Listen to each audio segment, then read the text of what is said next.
Hi you guys, and welcome back. I have kind of been putting off this video because I found out something that's not necessarily the best on Wednesday, and that is that I lost one of my baby chicks to an owl.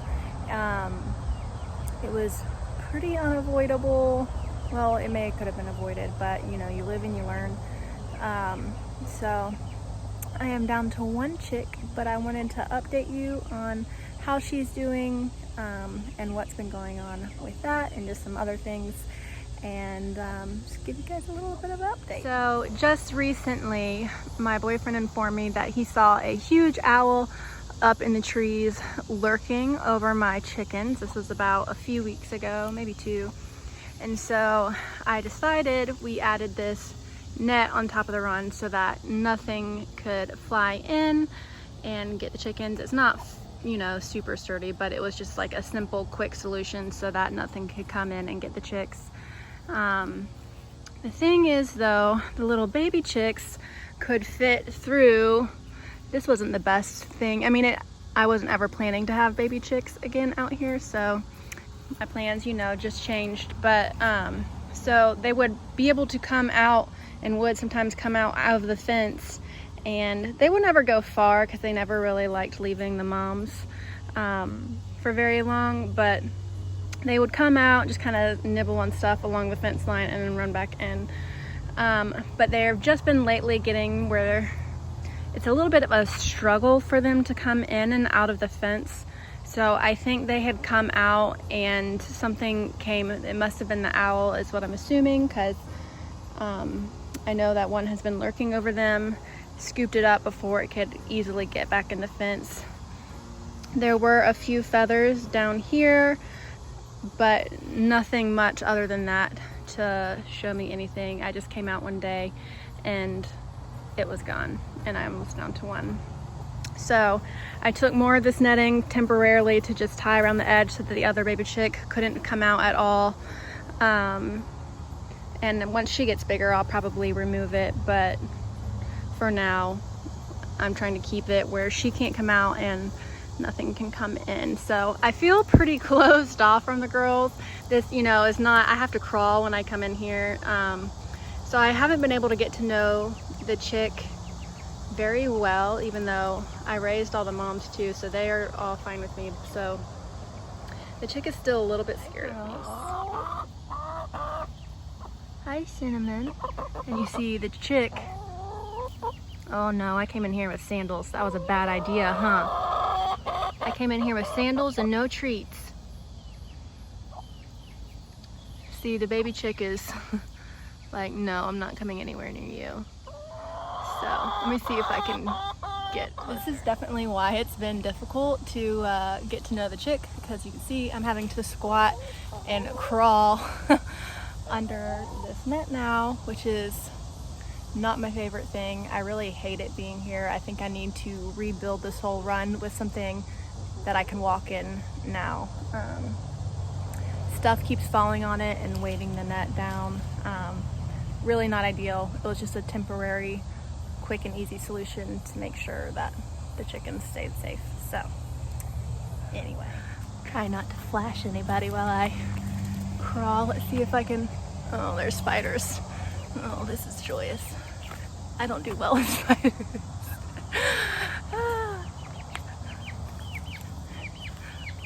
Hi. Come here, Louise. Tick, tick, tick. Tick, tick, tick. Hi. See, Mama's not scared. Oh, but I made the I have treat sound. Ah!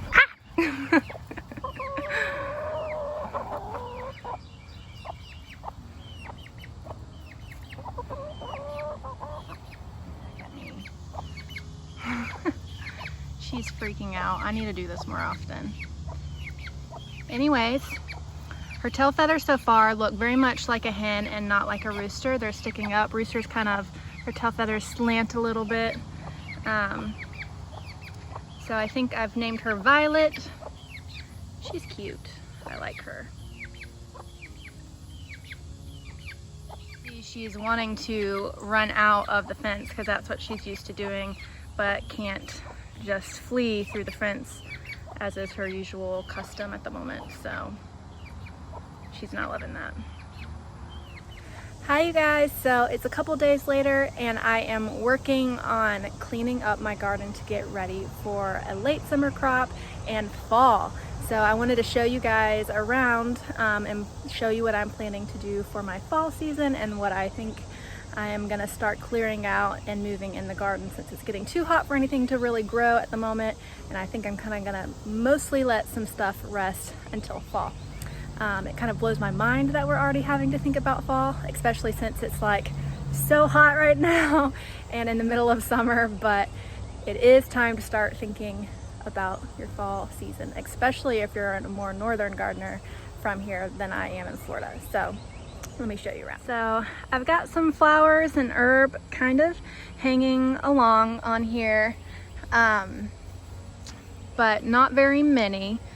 So I've already taken out the tomatoes that were along here, and I'm thinking I'm gonna kind of do sort of a three sisters gardening for a late summer crop here of maybe some fall corn, which I can do here, some squash, and maybe some beans, and kind of do a three sisters gardening in this section. And then once that's done, it'll probably just stay resting all throughout the winter and until next year. So this is where I'm going to be planning and doing my sort of late summer crops until fall.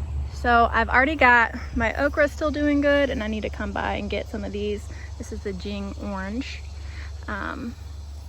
But these will stay here for a while longer just because it's so hot and doing good. But I think for the most part, I do see some bean flowers, but they're not looking very good. And I might end up taking out my beans and starting a new set of pole beans.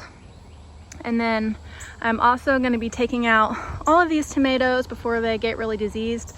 They're actually not as diseased as I thought they would be by now, but I want to go ahead and get them out, and I'm thinking I'm going to try a late summer crop of tomatoes. So that will be exciting. I haven't tried that before, but I think since how hot it is, I'm in the middle of weed eating too. It's also on my plan today. But this one still has so many tomatoes on it. I'm wondering what I can do for it, but it's starting to look a little sick. So but look at this, I might have to leave these in, I don't know. Still have so many tomatoes, but then also starting to get diseased. Over here on this trellis, the loofah is just starting to take off, so I will probably leave and let that go as well. There's some cucamelons that are also there. I might try to start a new batch of cucamelons. And then this was squash bed, but I think I'm gonna let it lie and just amend all the soil until fall. And then just keep all these pepper beds the same as they are, and then these other pepper and eggplant beds over here. So yeah, also look at these peppers. We have our violet sparkle pepper. It turns a beautiful purple shade. Isn't that pretty? Then we have my cubanelles. It's so hot here that even the peppers start looking wilty in the heat of the day. Then we have courbachi peppers, which I just love these. They're starting to turn colors. And then some habanadas, which they're starting to turn orange. And they're little sweet peppers. So peppers, eggplant, and okra is all that's really doing well. Some of my summer flowers are still going, but I've been reading a lot into this zinnia disease, and I may have to take a break from growing in these beds to let the disease kind of clear out. Set back in the shade for a second, but I read that the zinnia leaf spot disease carries on through the seeds as well. So what I'm planning to do is get rid of all of my old zinnia seeds because I don't know which ones have the disease, and then once they all get big, it all starts spreading. So I'm gonna get rid of all of my old zinnia seeds, buy new zinnia seeds, take a break from planting zinnias in the main garden beds where I see the disease at, for maybe like a year or two, and just plant zinnias elsewhere. I have plenty of other places that I can plant zinnias.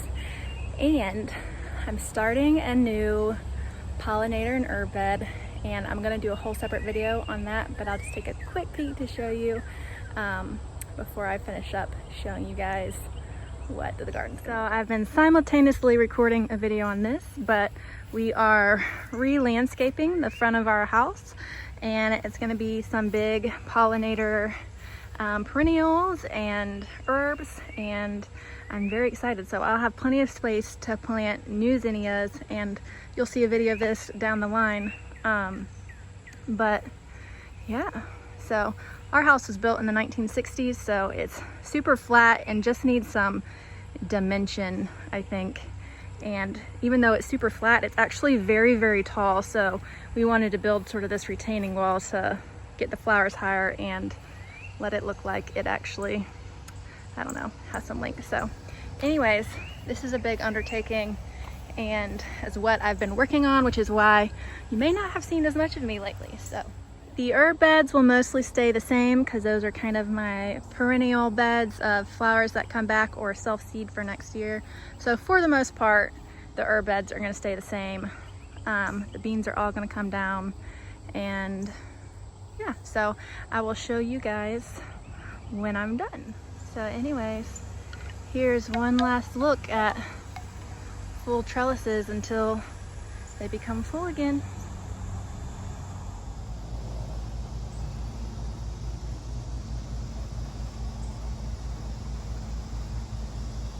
All right, you guys, so I've gotten everything all cleaned up, and I'm showered and rested, and it is looking so bare and different. It feels good because it feels just fresh and ready to start new, but it's bare. It kind of is weird. But it was a big undertaking. I wasn't expecting it to be as difficult and exhausting as it was to clear out, but clearing out all those tomatoes and then trying to get all the beans undone from the trellis in the heat of the day here in Florida was just like, whoa. So don't underestimate clearing out the garden. Here is pretty much the finished product after clearing everything out.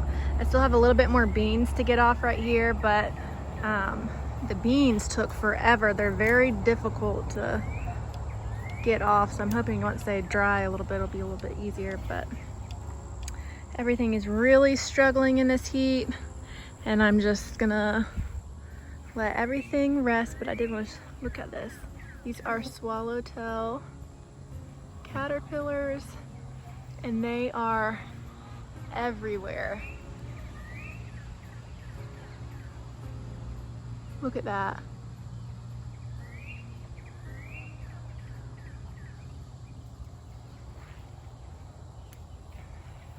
All over the fennel. And I've been harvesting seeds from this, and I got a bunch harvested from clearing out the garden, and it's looking good, just very barren. So I also chose to leave some of the zinnias, even though they're still kind of sick, just to make sure I can still have pollinators coming to the garden. But still have all my peppers and the loofah,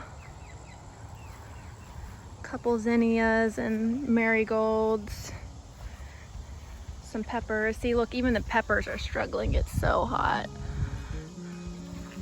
but that's okay. So the garden is all cleared out and ready for a new season or new late summer crops, even though I may not be doing full-on fall crops yet, but it is looking good. I have room where I can now go through and amend the soil, and I'm going to be starting seeds soon, so I'll also be sharing that with you. But I hope y'all are doing well and staying safe wherever you are. Here in Florida, it's been pretty scary lately with COVID, especially if you're someone concerned about it, which I am. There's a lot of differing opinions, which makes things very difficult and trying too. So I'm sure it's that way in a lot of places right now. So I hope you all are doing whatever you can to keep sanity of mind and feel good and have some calmness and ease as we all trying to go through this very difficult season of life. Anyway, I hope you all are doing well, and I will see y'all next time.